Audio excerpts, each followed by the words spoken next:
Are you too afraid to get in front of the camera, even though you know it will help grow your business? If you're a business owner, YouTube is an amazing way to reach new customers and clients who have never heard of you before. It is free, it is effective, and it's fun if you can just get out of your own way. But are you not quite there yet? The fear is real. I get it. I have been there before. So today, let's talk about 3 ways you can get over your fear of being on camera. If we haven't met yet, I'm Karin Carr, and I've been making videos for about 6 years now.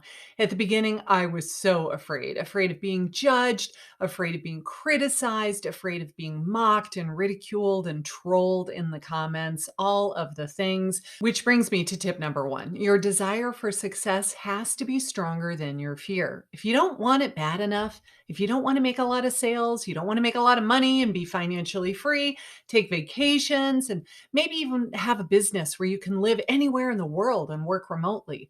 If you don't want that bad enough, then nothing anyone tells you is going to make you overcome your fear and get on camera. So, your first job is to find out what your why is. It's kind of a cliche and it's totally overused, but there's a reason why it's used so much, and that's because it's accurate. What is it that you want and why do you want it? Are you willing to do something different and become a different, more improved version of yourself? One who is brave, one who is willing to take risks, one who will open themselves up to criticism because they feel so strongly about what they're doing and why they're doing it that what anyone else thinks is totally irrelevant.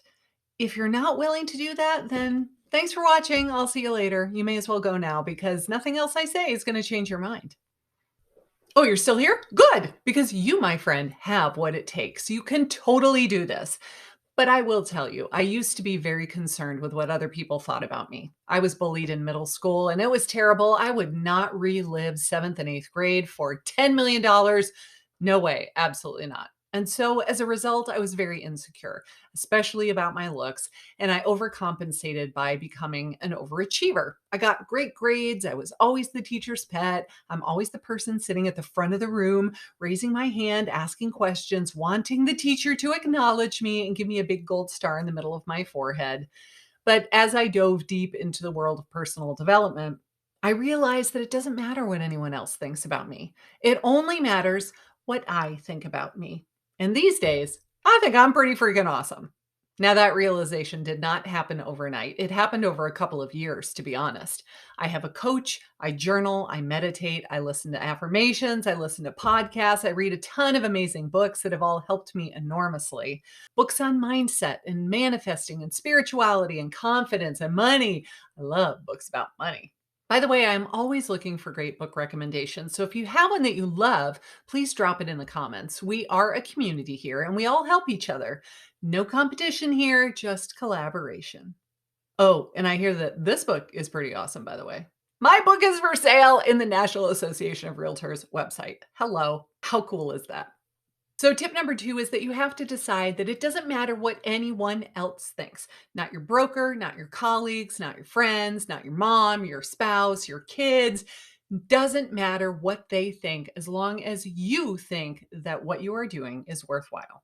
No one can make you feel anything. What is that quote? No one can make you feel inferior without your consent.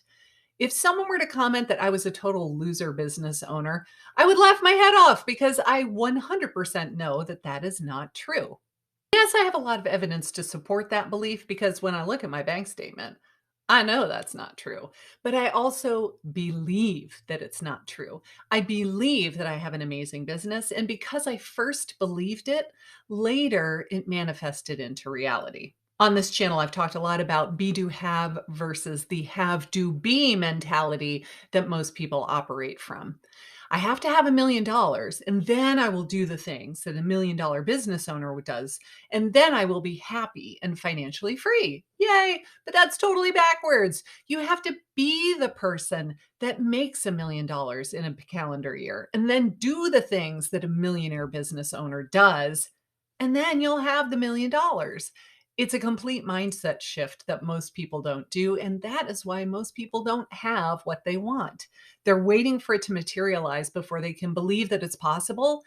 But you have to believe that it's possible before it can materialize. Want to see what else I manifested? Let's go outside for a minute. Come on, girls. We want treat. Oh, I got sweet potatoes. You like these better? Oh, hello. Brownie, you're such a pig. Eggnog. Honey, you do not look good. Can you jump?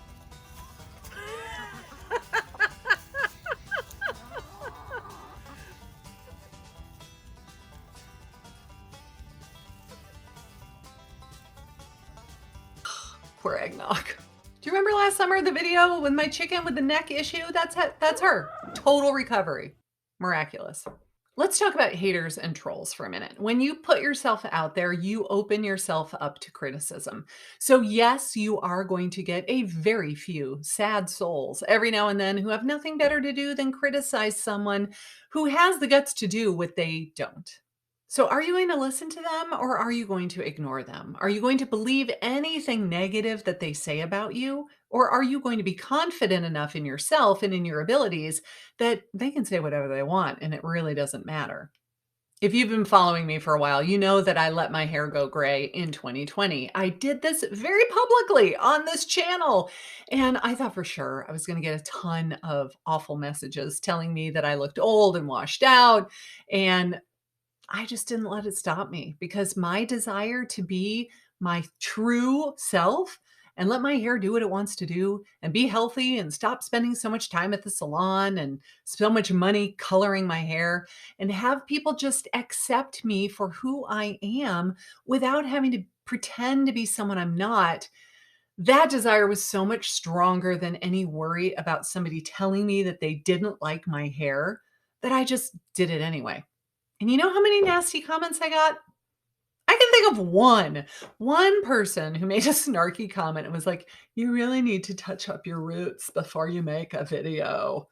But I got like 20 comments telling me that they thought it looked amazing. In fact, one guy said I looked like Storm from X-Men. Are you kidding me? I will take that all day long. So tip number 3 is don't read the comments. If they say something mean, just decide that they must be a very unhappy individual. And honestly, it really means more about them and how they treat other people and how they treat themselves than anything it does about you and what you look like. I am 53 years old and I have gray hair. I own it and I am a badass. If you are a realtor and you need some help getting over your fear of being on video, I am doing a free 5-day challenge that starts this Monday, October 31st, 2022. We are doing a live 5-day YouTube challenge. So click this link to join me and let's get you doing some videos.